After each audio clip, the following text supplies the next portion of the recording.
Morning all, let's continue our coverage of Capablanca in the Evolution of Style series. Now let's look at a key World Championship game where he overthrown Emmanuel Lasker. So this was in game 10, which Kappa regarded as one of the finest wins, which helped seal the fate of the match. So Lasker kicked off with d4, and there are some notes here by Capablanca himself, and I'll emphasize those when they arise. So Kappa chose d5, so he's in the classical school of chess, none of the hypermodern stuff about indirect control of the center. He's occupying the center with his pawns. He's maintaining an iron grip on the position. These two central squares like attacked immediately by d5. After c4, e6. Okay, he accepts this strategic liability, the bad bishop potentially. But in his notes, you know, he's aware of that and how to free the bishop later. So that major issue is addressed in this game, and it's clear that Kappa is very conscious of that issue. So let's see, knight c3, knight f6, bishop g5. Okay, Queen's Gambit declined, standard stuff, bishop e7, e3. Now Kappa castled. It looks so simple, Black's play. Is it a bit passive? Well, it's tried and tested territory. So after knight f3, knight bd7, we still have this problem bishop, but after queen c2, some excitement is put into this game now, in my view, with this move c5, which Kappa has used successfully in many games before. So with this, he's threatening strategically to give white an isolated pawn, which Kappa refers to as actually a lone pawn soon. I'll read you his note regarding that. The lone d pawn, the IQP, the isolated queen's pawn, is the cause of, you know, it's a major imbalance in many of these types of games. So rook d1, supporting that d4 pawn. And now this looks unusual, you know, from the initial moves. Would you imagine c5 and now queen a5? What's the point of this queen exit? Okay, well, in some lines it maybe is actually useful to coming over to the h5 square, but that's not really the idea. After bishop d3, h6, Kappa takes on d4 now. So he's given his opponent the isolated queen's pawn, and the queen's actually usefully helping to eye and clamp down the pawn to stop d5 from a5. So it's got some points there. Knight b6 is really accentuating this control of d5. So bishop b3, and now finally this problem bishop is moved. Bishop d7. So Kappa has inflicted, you know, an exploitable weakness in inverted commas, this isolated queen's pawn. But he's making a note now after white castled. Here's from Kappa's notes himself. The development is now complete. White has a lone d pawn, but on the other hand, Black is somewhat hampered in his manoeuvring of his pieces. In the manoeuvring of his pieces, rather. So, okay, rook ac8. Now, this plays actually an important thing. This pin, because if you can really solve this problem, bishop problem, then you know, the modern trendy Slav defense, for example, doesn't have this issue in the first place. But this, if you do have this issue in the Queen's Gambit declined, then having a look at this sort of game is interesting.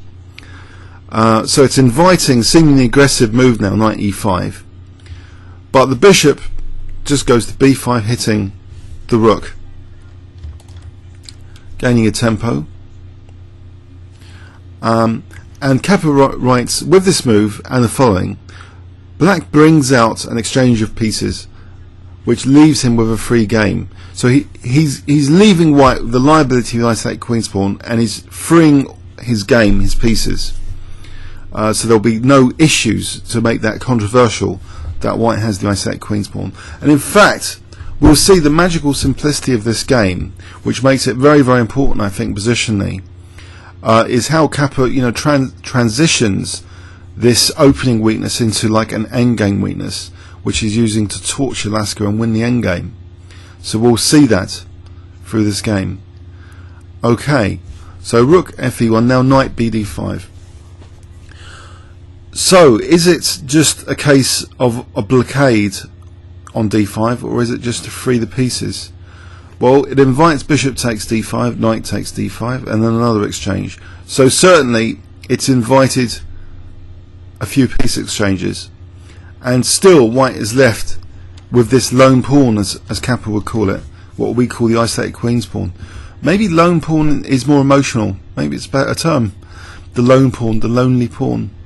Okay, so queen b3, and now Kappa plays bishop c6, so he's keeping a lock on the d5 liberation, but also the d7 square. In his notes he said, and let's see if Ribka agrees with this. His notes indicated bishop a6 will be a blunder because of knight d7 and knight c5.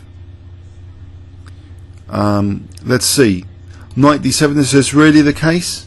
In fact, there's a resource here which refutes actually Kappa's notes, it seems. Black here doesn't have to move the rook to invite knight c5. He can play bishop c4. And now rook fd8, and if knight c5 here, there's this this actually secures a nice grip on d5 without any issues like seen in the game. This is still this is almost a very big advantage, almost minus 0.59 to play. The isolated queen's pawn's a major issue. So actually, it's interesting because Kappa's avoided. Perhaps there's no evidence here. He's avoided the more natural move, bishop a6 in many ways, because okay, in his line is let's just go back to bishop a6. And I'm being ultra pedantic, but let's just say the rook did move. Is he right though if the rook did passively move knight c5? Even in this position, it's not totally clear. B6 again. The isolated queen's pawn gives black a marked advantage. This kind of position is just unpleasant. So something's gone wrong in this game already for white to have really almost a clear disadvantage objectively. I just want to just quickly check technically the transition point where black achieved. It was giving the isolated queen's pawn here. Then we had this bishop b5. Now here, maybe bishop takes d5 was a mistake, because there was a possibility of actually playing bishop takes f6 here. Then bishop takes d5 here, leaving black with that vulnerable, the pawn isn't vulnerable if there's a pawn here. There's no frontal attack. Now queen f5 will give white apparently an advantage. So in the game continuation, basically, white had a clear problem, this isolated queen's pawn, which is not good against the likes of Capablanca. So not only pieces have come off with this way of doing it instead of bishop takes f6,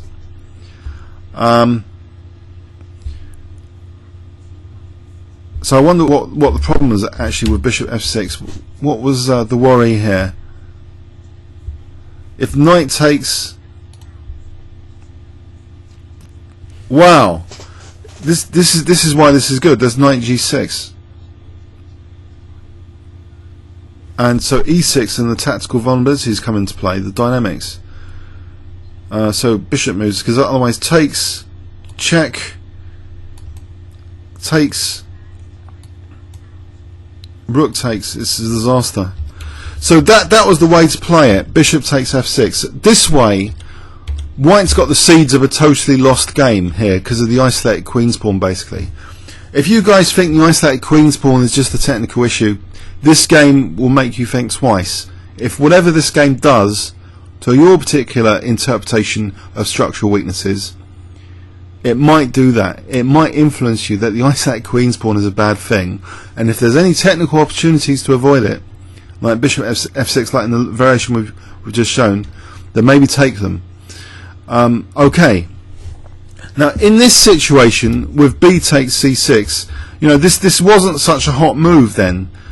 Bishop c6. Better was bishop a6. Kappa seems to be completely wrong with his note rejecting bishop a6, because this here, he's minimised his advantage. He's still got an advantage technically, according to River, but his pawn structure is fragmented, and he's given a second chance though to heal it. Okay, he's got some dynamic pressure potentially, and he heals his own pawn structure. Okay, so queen b6. So he's putting pressure on the d4 pawn. Knight e2, passive move. Now he's dead right in the notes here. Kappa says probably white's first mistake. If there's any point to the isolated queen's pawn, it's control of these two squares. It's one of the major points. So actually this is a very logical idea. If white plays knight a4, this would minimise white's advantage to try and get that control of that c5 square. And something like rook e3 here. Okay, it's passive again, but at least that c5 square is a marked square by the isolated queen's pawn. That's a compensatory factor for isolated queen's pawns. Control of c5 and e5, as well as extra rook manoeuvring space. Sometimes you can get a great attack going, but not in this game, especially with the light square bishop gone. That's not going to happen. So okay, so knight e2. If white goes passive as well and is not using the trump cards that the isolated queen's pawn offers, then he's just basically got a losing weakness. Now it's made worse. Instead of taking on d5, I think this is terrible, objectively, with the benefit of hindsight. Ribka's actually liking b3 here, just to keep annoying e5 rook. And only take if absolutely necessary. If a pair of rooks can come off like this, I don't know. This is still bad. It's still a bit grovelly for white. Let's just say that. But it goes downhill. Now engine off. Let's see how this is going downhill. Okay, so Kappa's got this situation now. He's repaired his own structural weaknesses. White still has this major structural issue. How is this converted from here? Is it masterly? So knight f5, he secures this nice knight on f5, which is what you do in the French defence. If you exchange off the light square bishops, often c4 and f5 are key squares. So first, he's playing h5 like you would in a French defence. To just prevent g4s, he's tying white down more and more passively now. The pieces are actually reflecting almost a structural weakness, like the dynamic shadow of the structural weakness is being reflected now in the passivity of the pieces. Because look, the knight, queen and rook are all getting depressed because of that depressing pawn, basically. That's another way of saying it. Kappa's notes here: in order to prevent g4 at a later stage, also to make a demonstration of the king side, preparatory to further operations on the other side. h3, weak, but white, this is in Kappa's notes, white wants to be ready to play g4, h4 to tie up the king side. Later on it will be seen that white is compelled to play g4 and thus further weaken his game. The position is already very miserable here. It's like it's been strategically decided, in fact. If Magnus was commenting, he might say that. It's been strategically decided already, this game. Queen d3. Now rook c6, so white's pieces are revelling on this c file. You can essentially double as well as torture d4. So king f1, now g6. Okay, g6 is a seemingly useful move, securing the knight even more, providing g7 for the king. Now after queen b1, queen b4, the queen is actually showing superiority to this queen. It's keeping attack on d4. it's maybe invading on a3, maybe supporting this battering ram to try and create another isolated pawn of a sort of virtual minority attack here. If this single pawn can attack these two, we have another sort of minority attack theme with two pawns potentially being fragmented here. Not just the D pawn, but there will be an isolated B pawn. So king G1, now we see this minority attack, basically A5. The pieces are depressed because the structure's depressed. So basically, that's the importance, I think. You know, you've got to sometimes avoid these structural weaknesses if you're not going to be able to play on their trump cards, you know, like possession of these squares or a kingside attack. There's hardly a kingside attack here on the black king. It looks as safe as houses. So queen b2, a4, the minority attack continues. And okay, the exchange of queens, you think this would relieve white's pressure? Not really, not against Capablanca. He takes the queen off, he isolates the b pawn. So we've got two weaknesses now, but we've got less pieces to be depressed around those two weaknesses. Okay, is it enough really for Capablanca to take this smaller set of pieces into victory? Rook b6. In Kappa's notes he says, in order to force rook d3 and thus prevent the white rook from supporting his b pawn by rook b2 later on. So if he forces rook d3, Kappa's basically saying, you know, this is going to be like painful stuff, this rook on b2. So rook d3, rook a6, g4, trying to get rid of that knight, but he just takes, and now rook a2, the rooks come to the 7th rank. Kappa's really good with rooks on the 7th rank. It's a very good strategic endgame trump card to restrict the king. So his king could potentially like walk up the board, but the white king's stuck now, potentially because of this rook on the 7th. Knight c3, rook c2. Okay. Immediate threat, knight takes d4 and rook takes c3. Could have also maybe tried rook b2, but rook c2's got more of a punch to it here. It seems immediate threat. So knight d1, passive knight. Knight e7. Actually, Kappa gives the alternative to knight d1 was knight a4. Not any better. White's game is doomed, in Kappa's words. Okay, probably, yeah. Okay. Knight c3. Check. Okay, the rook leaves the second rank. There must be a very good reason for this. Again, it's based on winning a hard pawn here. Knight c3. It's threatening knight takes d4 again, and rook takes c3.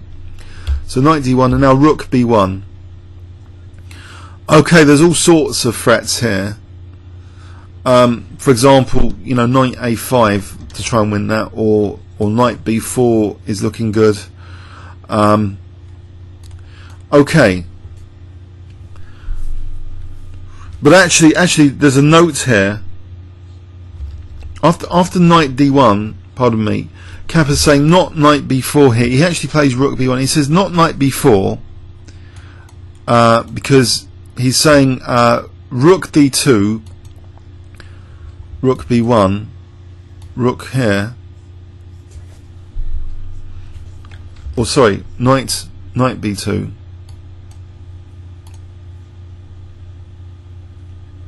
Rook takes as a nice little tactic for this knight fork.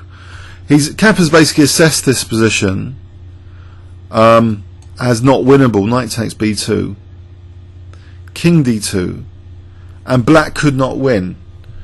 Should we just check that assumption that black can't win this? I'm sure he's right.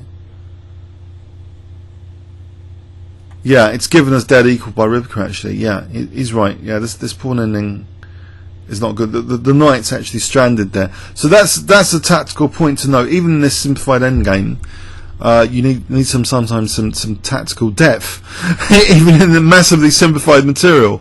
So this move actually, rook b1, is based on concrete tactical variation, not knight b4.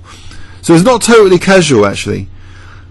So when I said in the previous video about spending a few seconds per move, maybe he spent more than a few seconds there on rook b1.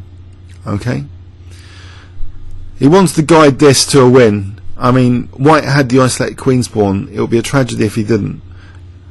Okay, so king e2, not a mistake but played deliberately. White has no way to protect his b pawn, so this tactic comes into the fore now. Rook takes b3, this nice little knight fork tactic. Okay, so king e3, you know, if the rook takes, then knight takes d4 check. So king e3, so he's snatched the pawn, and there's relentless pressure now on Paul Lasker.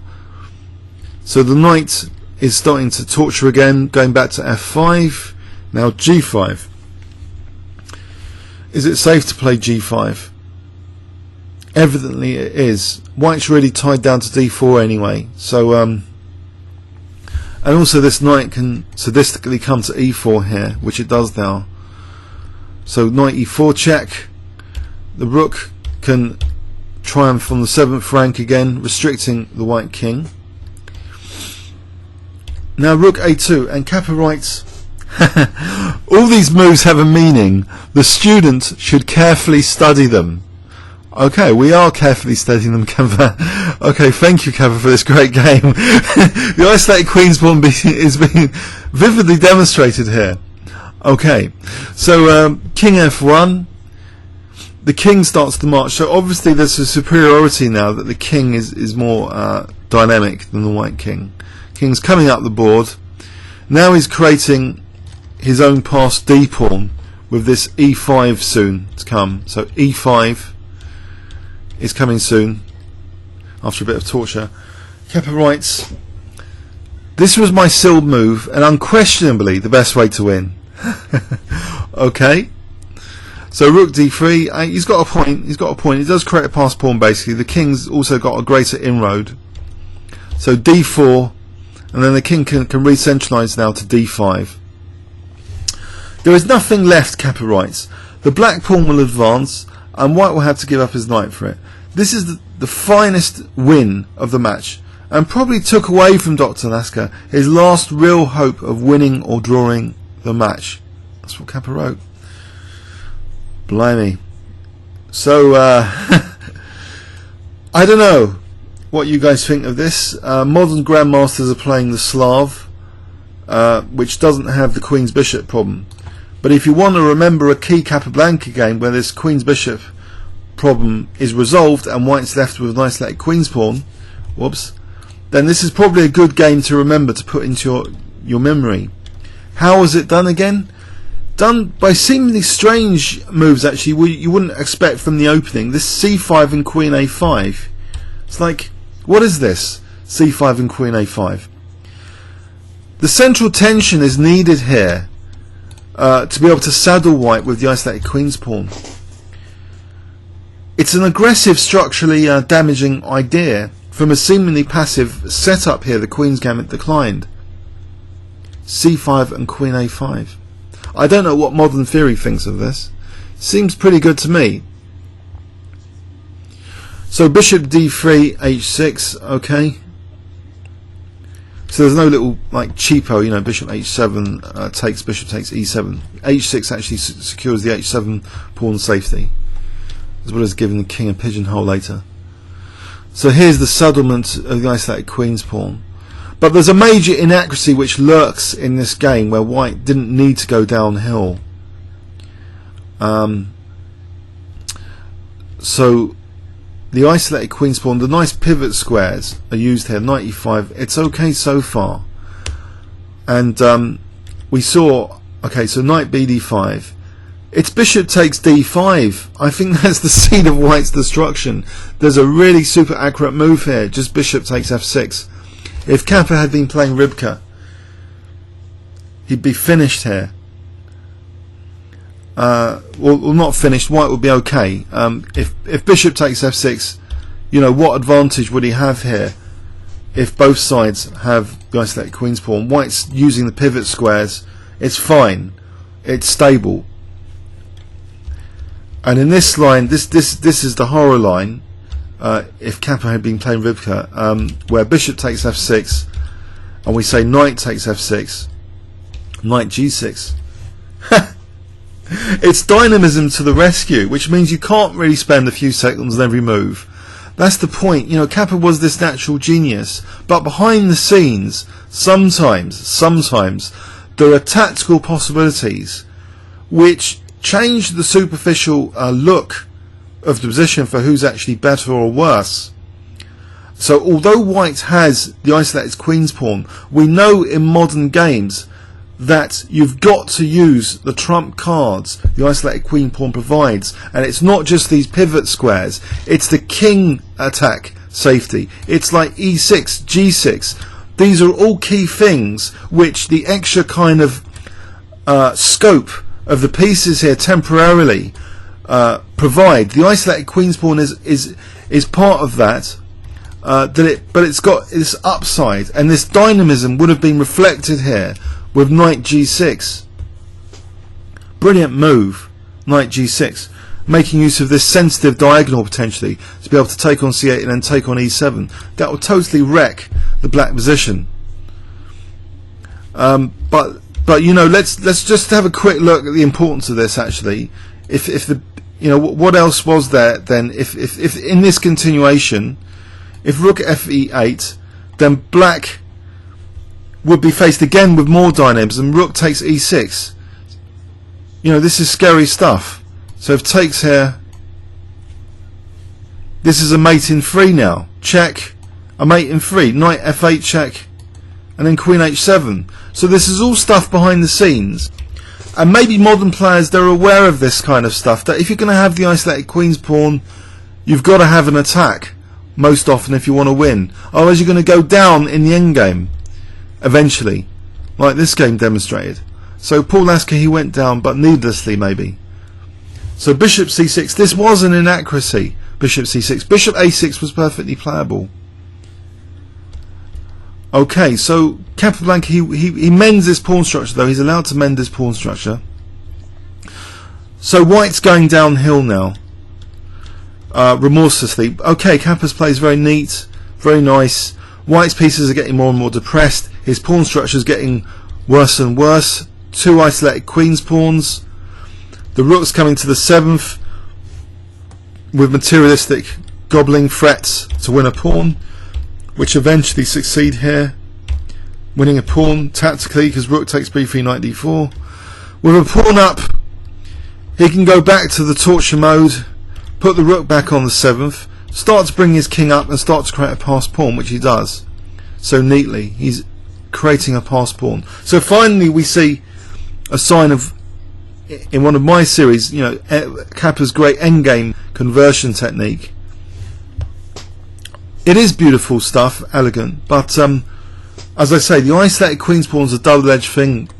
We treat it as a double-edged thing nowadays, for very good reason. There's tactical scenery underneath the superficial nature of the position, which can really change, you know, who's winning, the assessment of who's winning or who's better. If those things are not acted on dynamically, then of course white's going to be structurally worse and just end up losing. Please leave any comments or questions on YouTube. Thanks so much.